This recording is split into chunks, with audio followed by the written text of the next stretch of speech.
Hello, and thank you for joining me on this journey.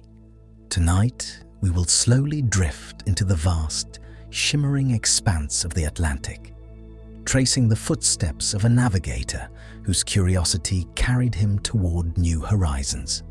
Imagine the soft sway of the ocean beneath the Niña, Pinta, and Santa Maria, the warm glow of a sun rising over endless waters, and the whisper of winds guiding a course toward lands yet unseen. Feel the anticipation of discovery, the quiet courage of setting sail into the unknown, and the gentle rhythm of waves brushing against the hull.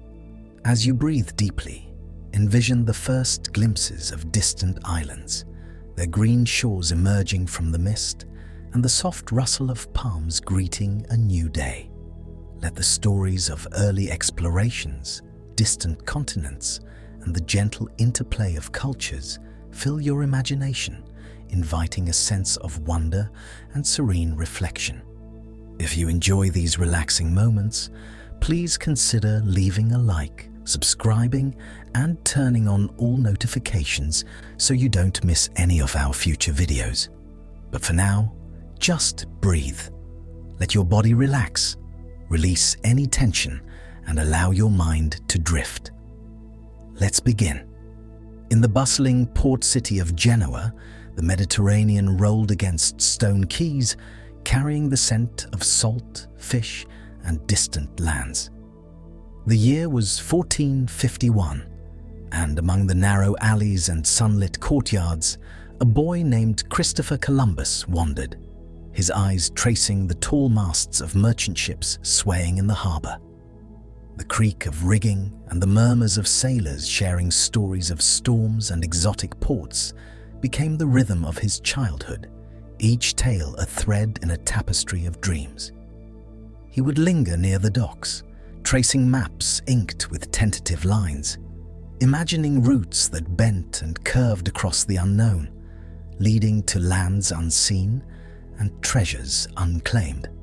Apprenticed in maritime trade, Columbus learned to read the stars, to chart courses with a compass, and to gauge the winds that filled the sails of vessels, moving toward the horizon. He watched captains navigate narrow straits, observed the meticulous loading of cargo, and absorbed the subtle mathematics of tides and currents. In the libraries of Genoa, he pored over texts describing distant kingdoms, the wealth of spices, and the thriving cities of Asia. Every diagram of latitude and longitude, every note on celestial movement, expanded a mind already restless with curiosity. The city itself seemed a living classroom, full of commerce and debate. Political turmoil stirred in Europe, shifting alliances and rivalries across kingdoms, while merchants brought news of the farthest reaches of the known world. Amid this turbulence, young Columbus found fascination not in the discord, but in the possibilities that lay beyond it. He envisioned a western path to Asia, a route untraveled, where he might uncover riches and knowledge hidden across vast oceans. These contemplations were often solitary, moments spent leaning over a ship's hull or a detailed map, tracing the imagined curves of a voyage no one had yet undertaken. His early trips along the Mediterranean introduced him to the rhythm of the sea. The gentle rise and fall of waves, the occasional storm that sent torrents of water across decks, the flocks of gulls that rose and fell with the tide. Each passage honed his understanding, each port visit a lesson in human exchange and maritime ingenuity. He noted the differences in winds between the Ligurian and Tyrrhenian seas, the shifting currents near the Strait of Gibraltar, and the patterns of trade that linked distant ports. These experiences planted seeds of ambition, a vision of connecting continents by a daring western course. By the time he reached young adulthood, Columbus's mind had become a map itself, marked with the constellations, currents and ports that might guide his journeys. In moments of reflection, he would stand on a pier at dusk, watching the sun sink into the horizon, imagining the lands that might lie beyond, their forests and rivers unknown. The interplay of light on water, the gentle sway of moored ships, and the distant cries of sailors became a meditative backdrop to his thoughts. He considered the challenges of crossing open water, months without sight of land, the limits of navigation tools, the endurance required of both man and vessel. Yet these difficulties did not deter him. They became contours in the landscape of his ambition, shaping a resolve that was as steady as the compass he had come to trust. Genoa's harbour, with its sunlight dancing on wooden decks, its markets filled with the aroma of spices and olives, and its streets alive with voices from across the Mediterranean, was both cradle and proving ground. Here, Columbus nurtured an unspoken certainty that the vast ocean was not a barrier, but a path, waiting for those with courage, knowledge, and determination to follow its winding routes.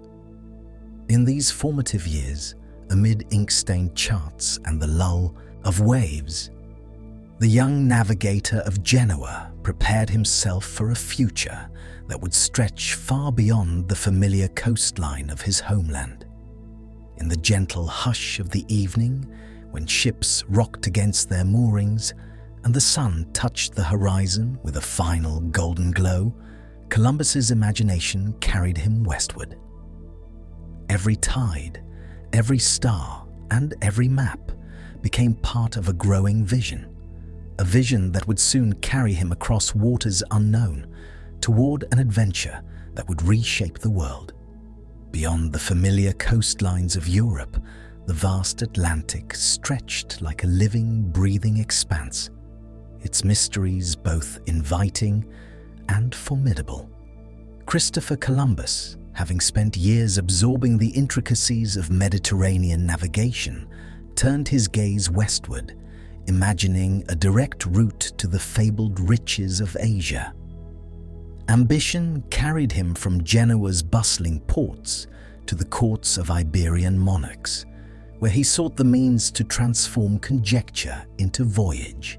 Ferdinand and Isabella of Spain, sovereigns guided by vision and the desire to expand their realm, were eventually persuaded to sponsor his expedition, providing 3 ships, provisions, and a small determined crew.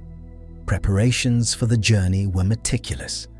The Niña, Pinta, and Santa Maria, modest by modern standards, yet sturdy for the time, were fitted with sails of thick canvas and rigging strong enough to withstand months at sea.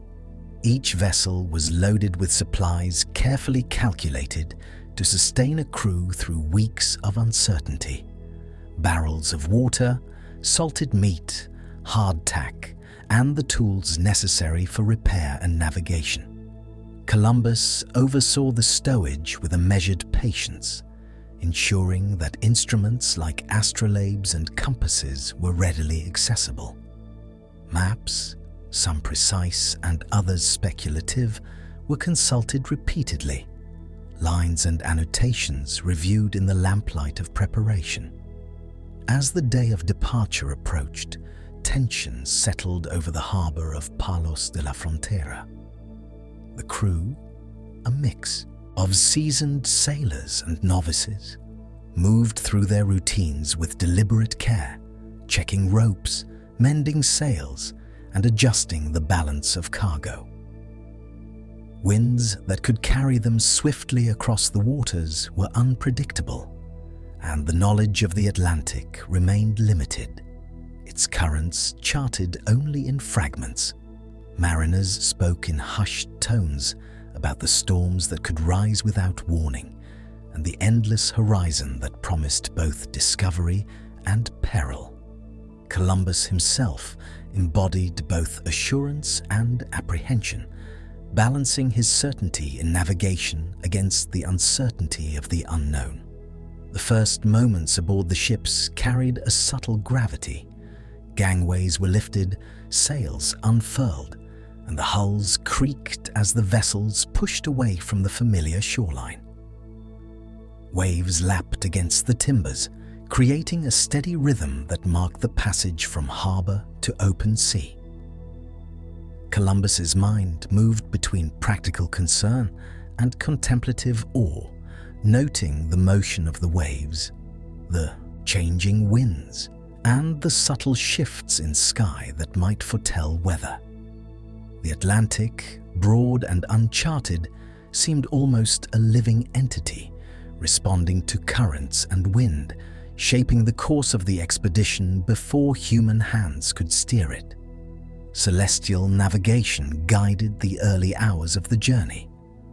Mariners observed the position of the sun and the stars, comparing their findings with charts that, while innovative, contained vast gaps in understanding. Trade winds, known to propel ships westward, became vital allies, and ocean currents were studied with the careful attention of a scholar. Each day offered both routine and revelation. The gradual swell of the sea, the distant cry of seabirds, and the fleeting glimpse of cloud formations that hinted at storms beyond the horizon. These observations, recorded diligently by Columbus and his officers, provided not only practical guidance, but a growing comprehension of the vast ocean's patterns. Throughout the crossing, the interplay of human anticipation and natural rhythm defined life aboard the ships. Moments of reflection surfaced in the early morning light, when water shimmered under a rising sun, and sailors moved with precise coordination through sails and rigging. The horizon, a thin line where sky met sea, symbolized the promise of discovery and the uncertainty of distance. Columbus, both navigator and visionary, maintained an unwavering focus on the western course, attentive to the faintest changes in wind and tide. As days stretched into weeks, the Atlantic transformed from distant legend to an immersive reality. The gentle motion of the hulls, the sound of water brushing against the timbers, and the vast expanses of unbroken horizon created a meditative rhythm. Each sunrise offered a renewed sense of direction, while each nightfall brought reflection under stars that had guided sailors for centuries. The expedition, grounded in careful preparation, disciplined observation, and steadfast courage, began to reveal the human capacity to venture beyond the known, to embrace uncertainty as a passage toward discovery. By the time the fleet sailed beyond sight of the European coast, the initial anxiety had mingled with a profound sense of possibility. The Atlantic was no longer merely a body of water. It had become a canvas of exploration, its currents and winds an intimate companion. In this vast openness, Columbus and his crew were drawn into a rhythm of observation, adaptation, and enduring hope, ready to witness lands that no European eyes had yet seen, and to carry forward a journey that would reverberate through history. The vast Atlantic stretched ahead like an infinite sheet of deep blue, broken only by the occasional crest of white foam.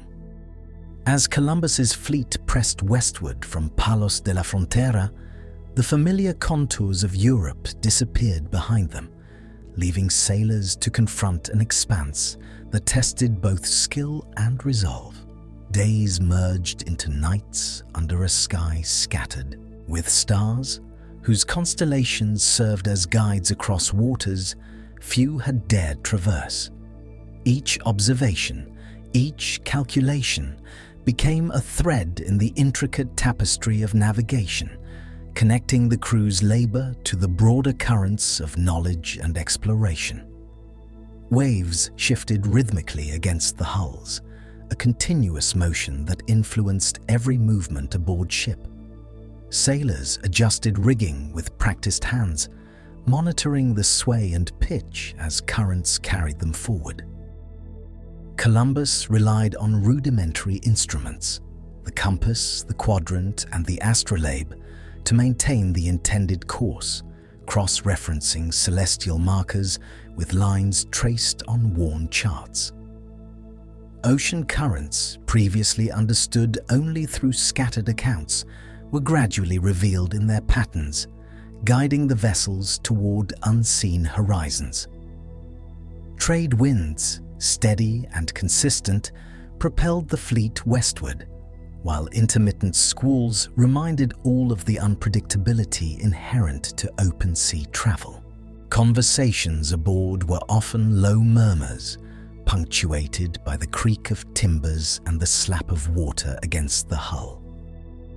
Observers recorded bird sightings, noting their direction and behavior, knowing that such signs could indicate nearby land.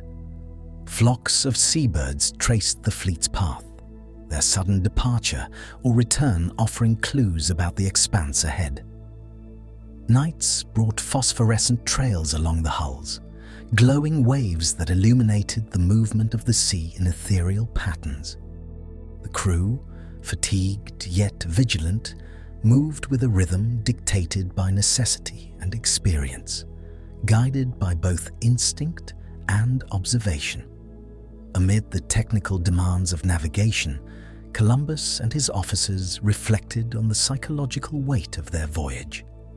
Isolation stretched over weeks, with nothing but the ocean and sky to mark the passage of time. The monotony of endless horizon was punctuated by fleeting marvels. Dolphins skimming alongside the ships, distant clouds forming islands of shadow, and the changing hues of sunrise and sunset over the water. These moments offered perspective, a reminder that the journey was as much a test of endurance and perception as it was of skill. Celestial navigation became a precise and meditative endeavor. The rising and setting sun marked time, while the positions of the stars helped determine latitude. Observations were cross-referenced with charts, and careful calculations adjusted the ship's headings, accounting for wind, current, and occasional drift. Every correction carried significance, for miscalculation could send them far from the intended path and extend the crossing into uncertainty. The vastness of the Atlantic amplified the importance of each decision, blending art, science, and instinct in the management of the voyage. The environment itself offered lessons. Currents like the Canary and North Equatorial flowed in predictable channels, aiding westward travel, while unpredictable squalls tested both the resilience of the vessels and the composure of the crew. Weather patterns were read in cloud formations and the smell of the sea. Subtle shifts in wind direction could indicate distant storms, and the appearance of certain birds or floating vegetation hinted at the proximity of land. Columbus's awareness of these natural cues allowed the fleet to maintain direction, even without visual reference to the distant continents they sought. Throughout the crossing, the passage of time became almost imperceptible, measured not by days, but by the cumulative experience of travel. The routine of observation, adjustment, and maintenance created a steady cadence. Sleep was taken in short intervals, meals were simple and preserved, and the crew relied on each other for both labor and reassurance. In these conditions, the Atlantic revealed itself as both challenge and teacher, shaping an understanding of the world that extended beyond charts or textbooks. As the weeks advanced, the fleet moved steadily through the open sea, guided by wind, current, and stars, propelled by ambition and determination. Each day brought minor discoveries, whether in weather patterns, ocean behavior, or glimpses of marine life, slowly building the knowledge that would support navigation for generations. Columbus, steadfast at the helm of imagination and calculation, led his crew toward a horizon that promised land, adventure, and a reconfiguration of known worlds. His vision unfolding across an ocean as vast as it was mysterious. A pale line appeared on the horizon one October morning in 1492, breaking the endless expanse of blue with the promise of solid ground. After weeks at sea, Columbus and his crew strained their eyes, each sailor imagining what lay beyond the shimmer of distance. As the shapes resolved into sandbars and clusters of palms, a sense of anticipation rippled through the ships, tempered by the cautious awareness that the unknown could hold both welcome and danger. This first sighting marked the threshold of a world Europeans had yet to witness, a moment that would alter the course of history. The Santa Maria, steadfast despite its long voyage, drew closer to the shoreline, its shadow gliding over shallow waters. Columbus, surveying the land with a mixture of relief and curiosity, noted the contour of the coast, the gentle rise of dunes, and the vegetation that swayed with the wind. The Niña and Pinta followed, their sails billowing as the fleet approached a small bay. Soft waves lapped against the hulls, the water crystalline in clarity, revealing fish moving beneath the surface. The morning sun illuminated the island in a golden haze, revealing beaches unbroken by human structures and forests dense with tropical foliage. Landing parties prepared to make the first steps ashore. The tension among the crew was palpable. Seasoned sailors and novices alike recognized that these steps would carry consequences far beyond their own experience. Columbus's notes recorded the topography, the quality of the soil, and the potential for anchorage. Palms and broad-leafed trees framed the coastline, while the gentle rise of hills in the distance suggested fresh water sources. Each observation was both scientific and strategic, offering insight into the opportunities and challenges the land might present. Encounters with the indigenous peoples began with mutual curiosity. Small groups approached the landing, their movements deliberate, observing the newcomers while maintaining a cautious distance. Columbus and his officers noted their attire, tools, and expressions, recording details that might inform trade or communication. The initial exchanges were limited, gestures and offerings bridging the gulf of language and experience. The local communities displayed a blend of curiosity and calm, their presence introducing a living dimension to the islands that maps and charts could never capture. The natural environment itself held a serene majesty, crystal clear, rivers threaded through the land, their gentle currents reflecting sunlight and carrying the scent of vegetation to the shore. Birds, vibrant and unfamiliar, moved through canopies in patterns that spoke of ecosystem complexity and balance. Columbus observed the potential for agriculture, noting soil richness and the presence of plants that might support European diets, while simultaneously marveling at the aesthetic and ecological richness of the islands. Each moment combined practical evaluation with reflective observation, revealing a world at once hospitable and mysterious. Rituals of claim were performed with measured deliberation. Flags were raised, crosses placed, and proclamations made in the name of Spain. Columbus's records describe these acts with precision, emphasizing their symbolic and political importance. These gestures mark the beginning of a European presence. Yet the islands themselves retained their own identity, ecosystems undisturbed, and societies yet to be fully known. The contrast between human ambition and natural abundance underscored the profound significance of this landfall. Evenings brought a contemplative stillness. Fires were lit along the shore, their smoke curling upward against the backdrop of a deepening sky. The crew reflected on the day's discoveries, recording observations and preparing for further exploration. The island's sounds, the rustle of leaves, distant bird calls, the ebbing waves, provided both companionship and context, anchoring human activity within a larger, vibrant environment.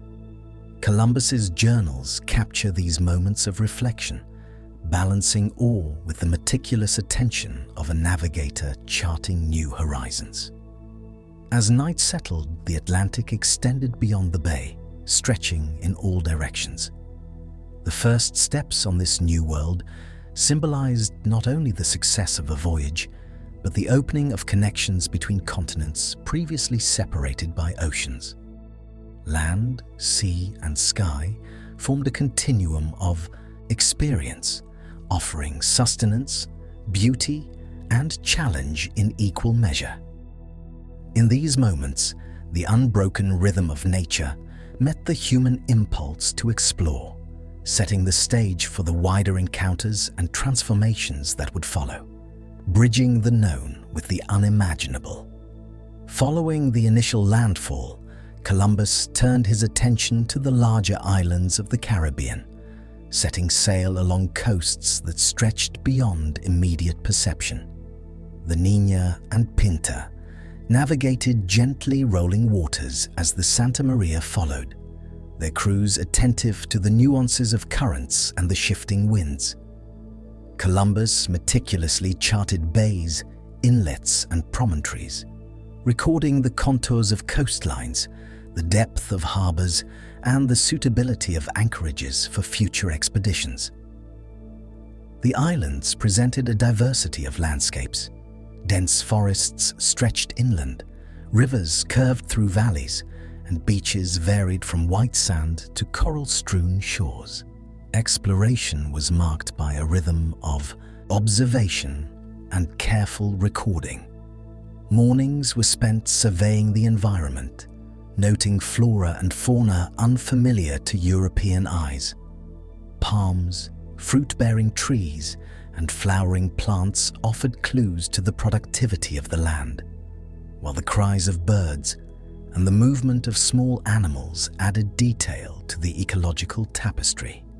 Evenings found the crew gathering around fires, transcribing observations onto parchment by the flickering glow, cross-referencing with maps that were gradually taking shape with each nautical mile traversed. Interactions with indigenous communities revealed a spectrum of human activity.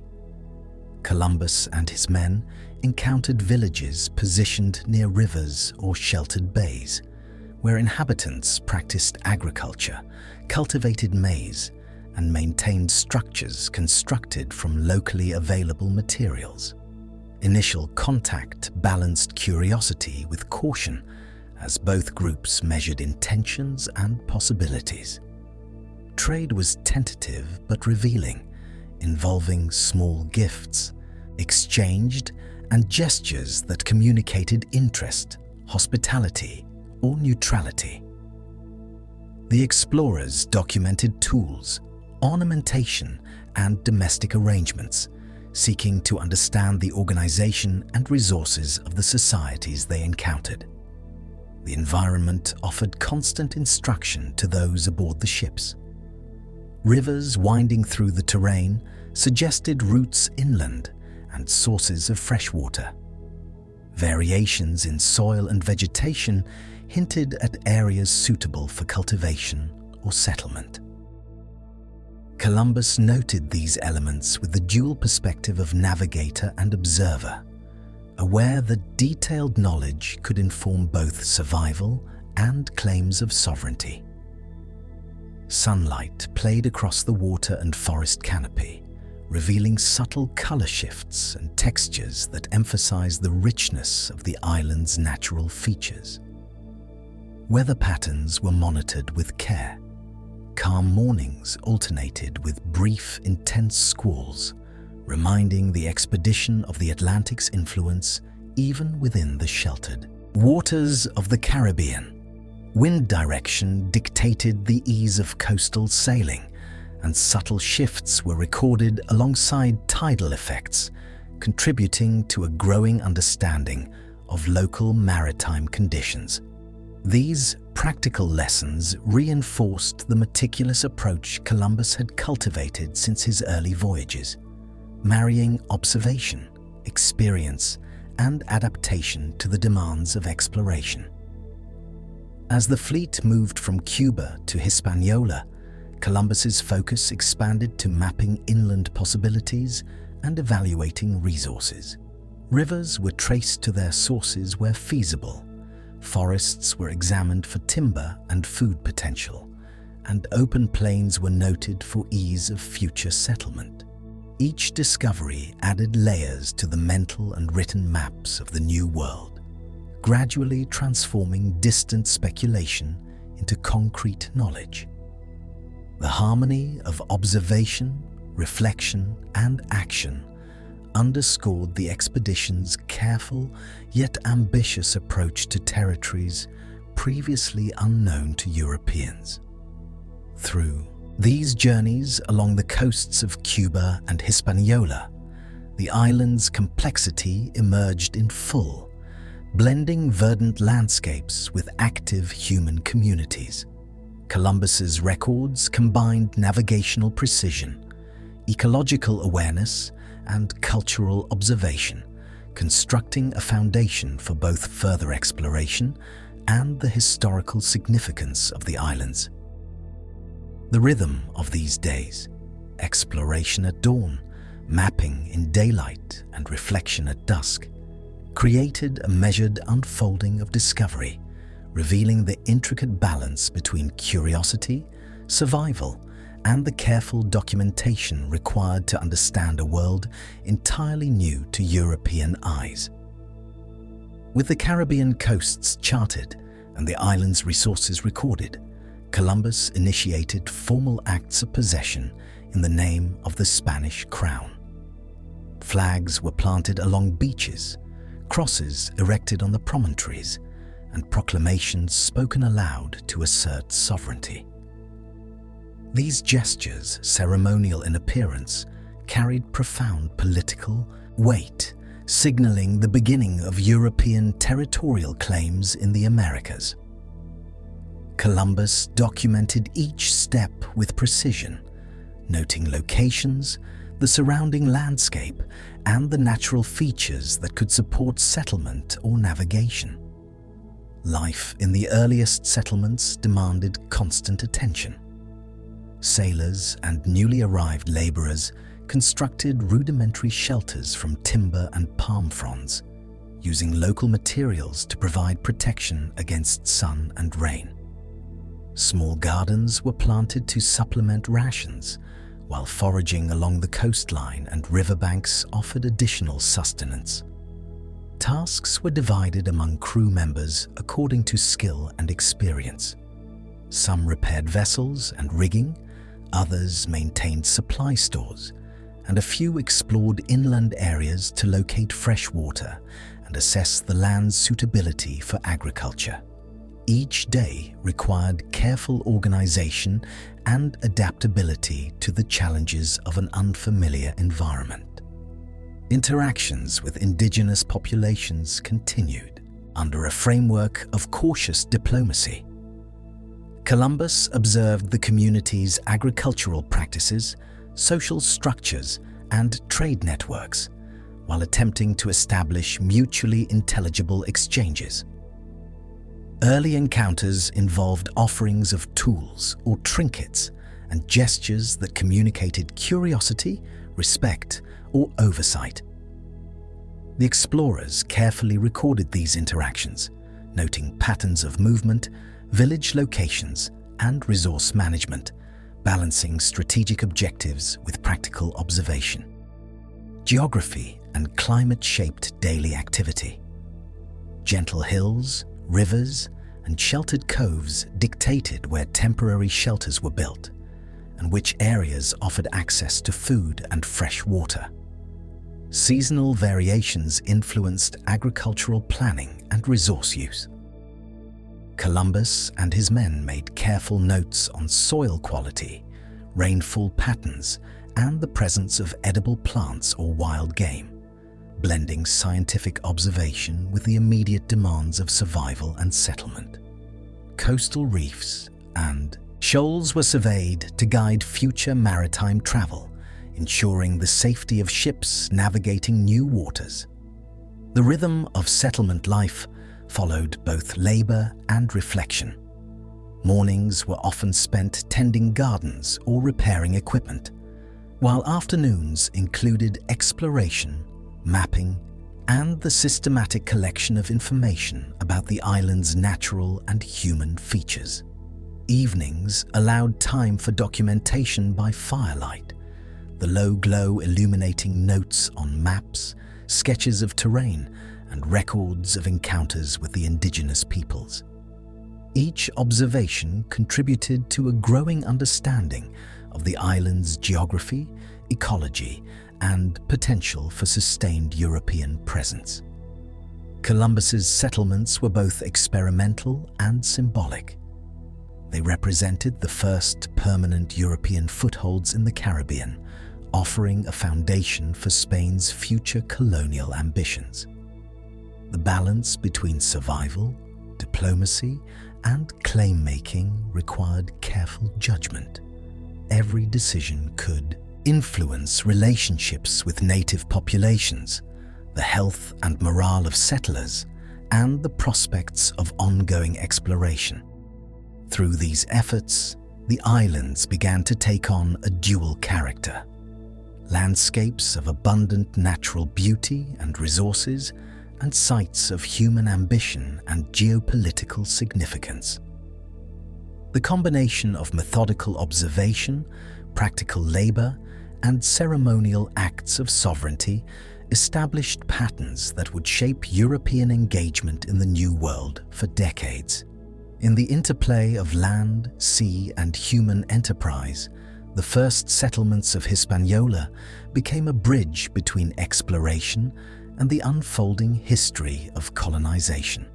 The journey back across the Atlantic began with a mix of relief and anticipation as Columbus guided his fleet from the shores of Hispaniola toward the familiar coasts of Spain.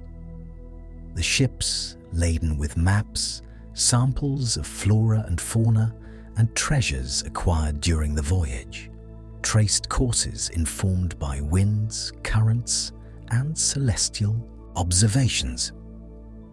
Each day offered a measure of accomplishment, tempered by the knowledge that the open ocean still held unpredictable weather and challenges to the endurance of both vessels and crew.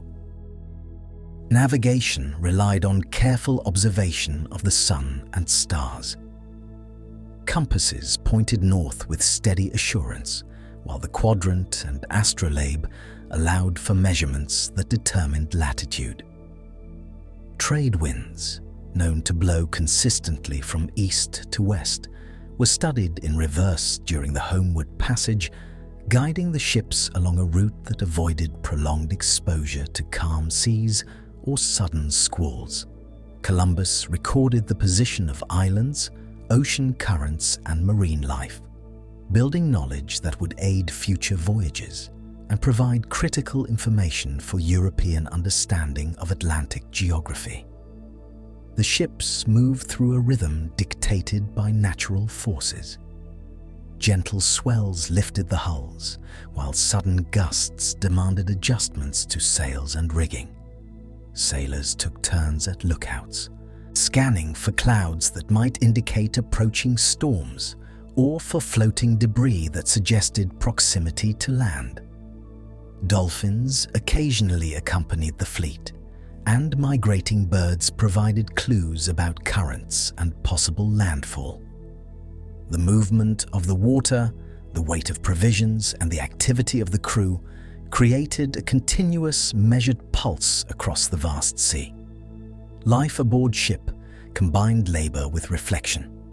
Meals were modest, consisting of salted meat, hardtack, and water, supplemented by foraged fruits or whatever could be preserved from the islands.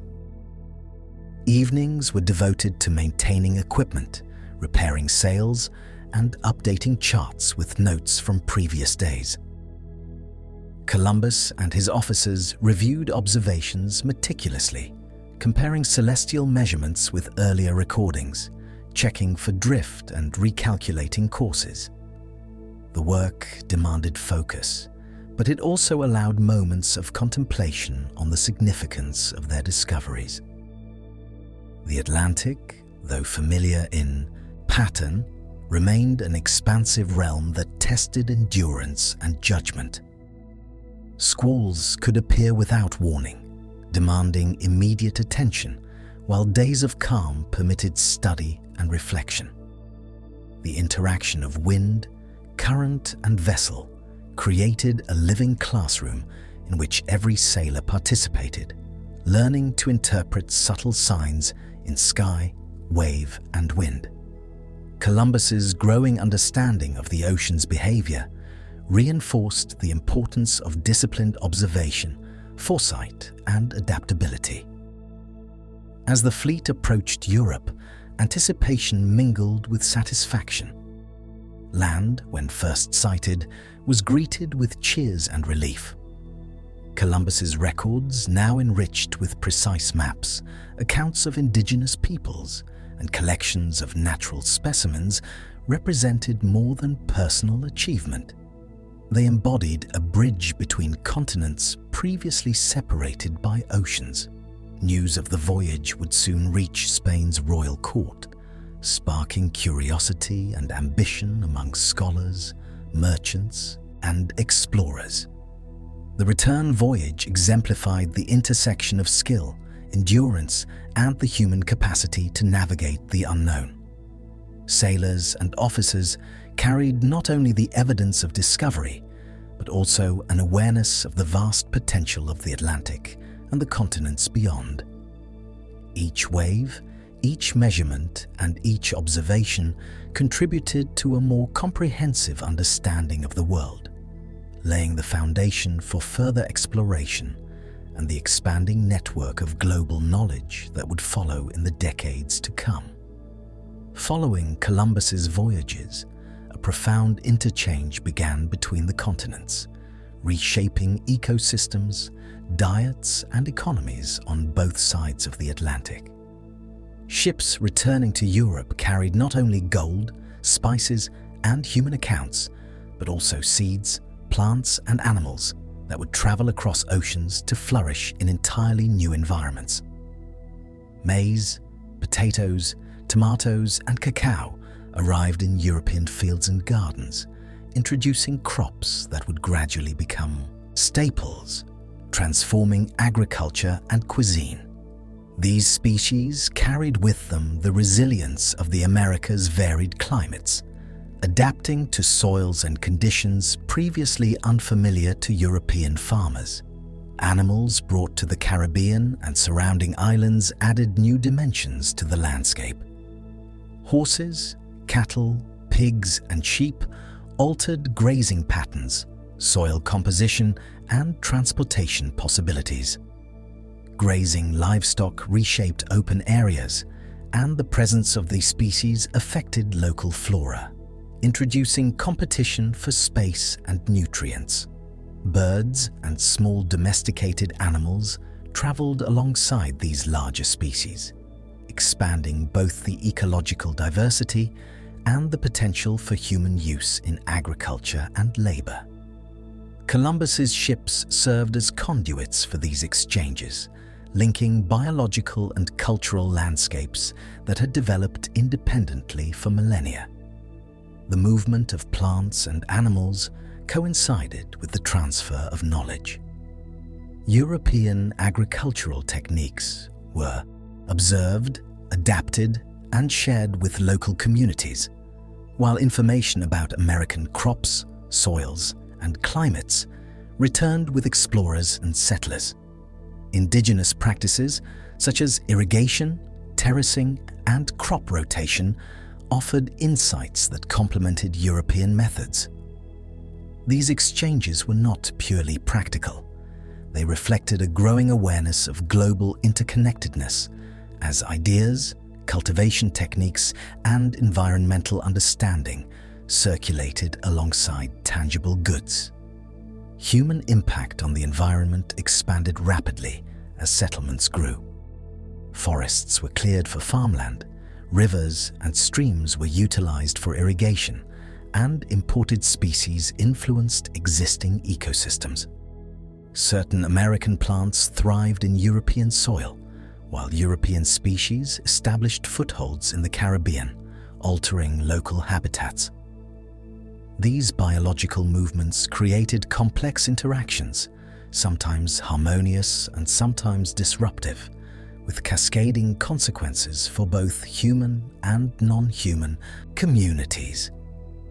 The Columbian Exchange became a dynamic, ongoing experiment in adaptation and integration, unfolding across continents with subtle yet far-reaching effects. Trade networks evolved in response to these new introductions. Markets adapted to the influx of crops from the Americas, and European demand for sugar, cocoa, and other products transformed economies. Similarly, the Americas absorbed European goods, tools, and livestock, influencing settlement patterns and daily life. This reciprocal movement of species, materials, and knowledge shaped cultural practices, dietary habits, and social structures, creating connections between previously isolated worlds that would deepen over centuries. Observation and record-keeping were central to understanding the changes occurring. Columbus and subsequent explorers documented the introduction of crops and animals, noting growth rates, cultivation methods, and interactions with local species. These records provided crucial insight for both practical management of settlements and broader comprehension of environmental adaptation. In turn, this growing body of knowledge informed further exploration, trade, and colonization, linking empirical observation to human ambition and survival. The Columbian Exchange exemplified the profound consequences of transoceanic exploration. It was more than the movement of commodities. It was a restructuring of ecosystems, a blending of agricultural knowledge, and a realignment of human interaction with the natural world. Fields once reliant on local crops now incorporated American staples. Islands transformed under the weight of imported animals, and cultural practices evolved as societies adjusted to new resources. This exchange, unfolding gradually yet relentlessly, illustrates the interdependence of nature and human endeavor, showing how exploration reshaped both continents in ways that remain evident today. Through the introduction of species, methods, and ideas, Columbus's voyages initiated a chain of environmental and cultural transformations. Rivers, forests, and cultivated fields alike became stages for this slow interchange, each element responding to new influences. By linking distant lands, the Columbian Exchange demonstrated the power of movement of plants, animals, knowledge, and people to transform landscapes, livelihoods, and societies, creating a web of interconnected worlds that extended far beyond the initial voyage across the Atlantic. The arrival of Europeans in the Caribbean set in motion profound changes for the indigenous populations, reshaping daily life, culture, and environment. Initial encounters were marked by curiosity and observation on both sides, as communities sought to understand the newcomers and the intentions they carried. Islanders approached the Europeans with caution, offering gifts, demonstrations of skill, or agricultural products, while Columbus and his crew documented appearances, practices, and settlement patterns with meticulous care. These early exchanges provided a fleeting glimpse of mutual curiosity before the deeper consequences of contact began to unfold. Diseases brought by Europeans had an immediate and devastating effect. Smallpox, measles, influenza, and other pathogens encountered populations that had no prior exposure, leading to rapid and widespread illness. Mortality rates soared, altering community structures and social dynamics. Villages that had thrived for generations were decimated, leaving survivors to contend with the loss of knowledge, leadership, and labor. These epidemics transformed demographic patterns, creating conditions that disrupted traditional practices and weakened the capacity of communities to resist further changes imposed by settlement and colonization. The imposition of foreign governance introduced new hierarchies and demands. European authorities established authority over territory, requiring local populations to comply with rules, tribute, and labor expectations. Indigenous political and social systems were challenged, and customary practices were often undermined by regulations and religious mandates imposed by the settlers. These shifts created tensions within communities, as adaptation became necessary for survival and resistance coexisted with accommodation to new structures of power. Environmental impact accompanied these cultural and social changes. Land was cleared for European-style agriculture, forests were cut for timber and firewood, and introduced animals altered grazing patterns and soil composition. Rivers and coastal areas were utilized for settlement and transport, altering ecosystems that had existed in balance for centuries. The arrival of new species, cattle, pigs, and crops unfamiliar to the region, interacted with native plants and animals, reshaping habitats and creating challenges for the maintenance of traditional food sources and land use. Trade and exchange introduced both opportunity and disruption.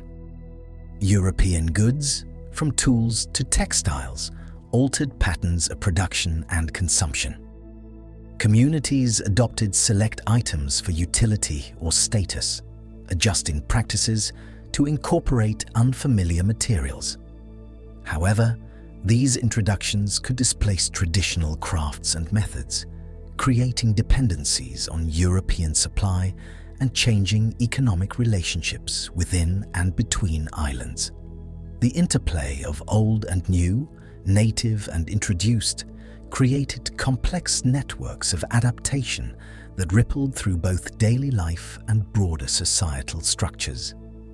Observation of indigenous agriculture, settlement layouts, and resource management provided Europeans with knowledge that influenced colonial strategy. Fields of maize and cassava, managed in rotation or intercropped with other plants, revealed sophisticated understanding of soil fertility and sustainability.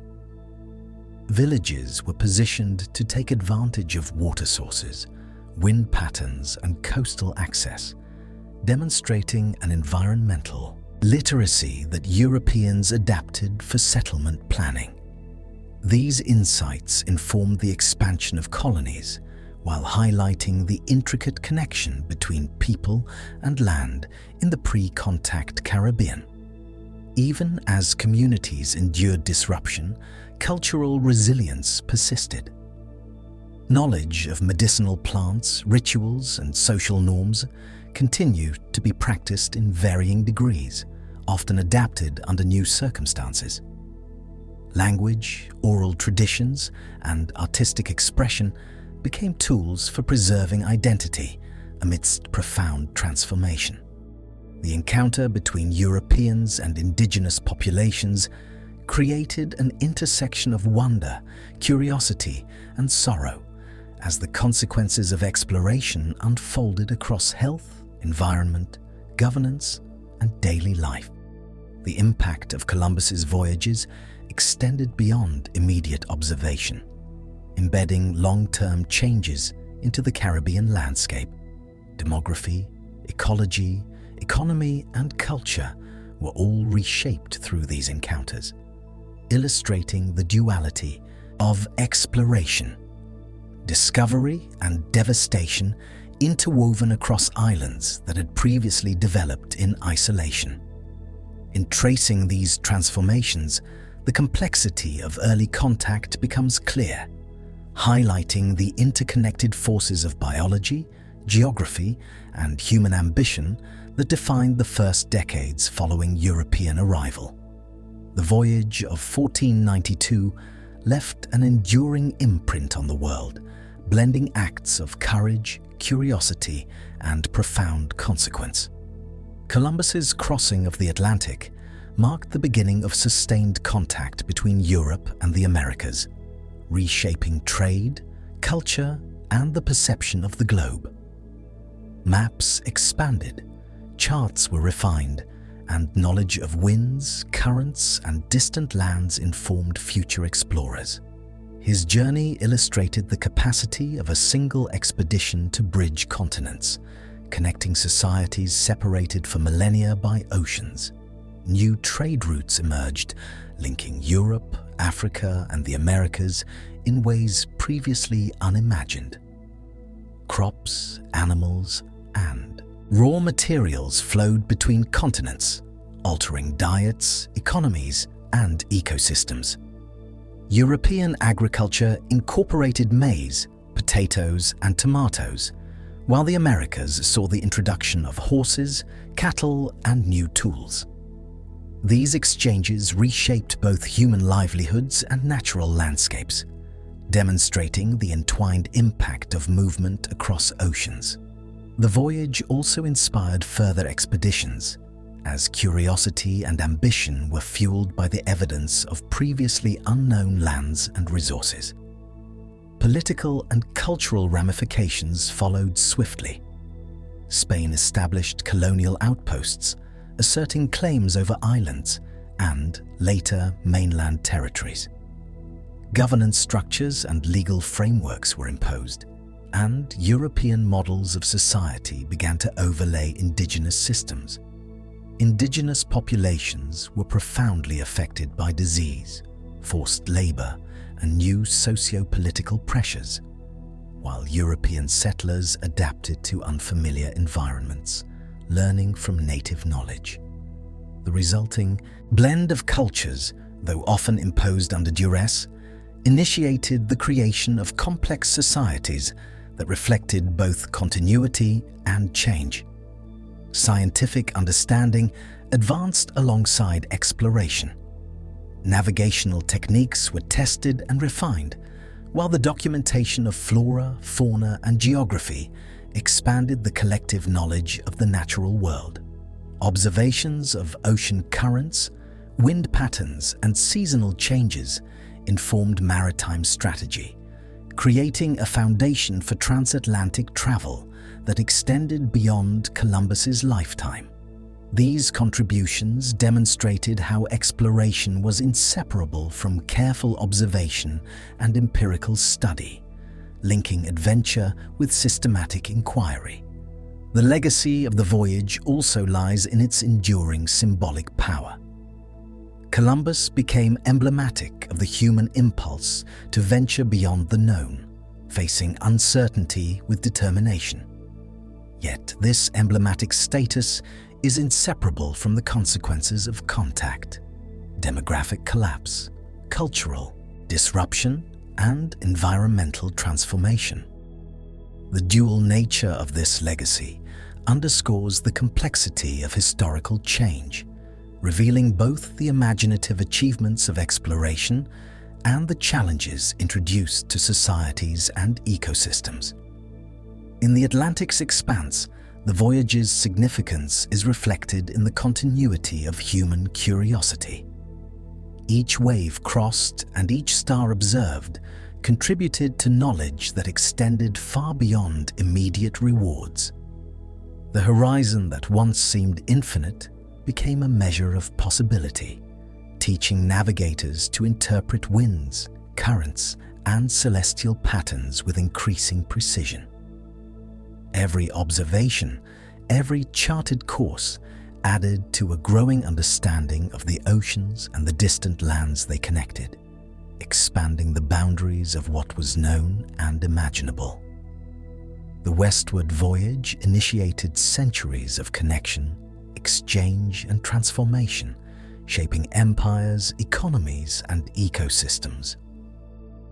Trade routes, once confined by familiar coasts, extended across continents, carrying crops, animals, technologies, and ideas that reshaped human societies and environments alike. Cultural and ecological interactions spread in both directions, creating networks of interdependence that altered diets, labor systems, and settlement patterns.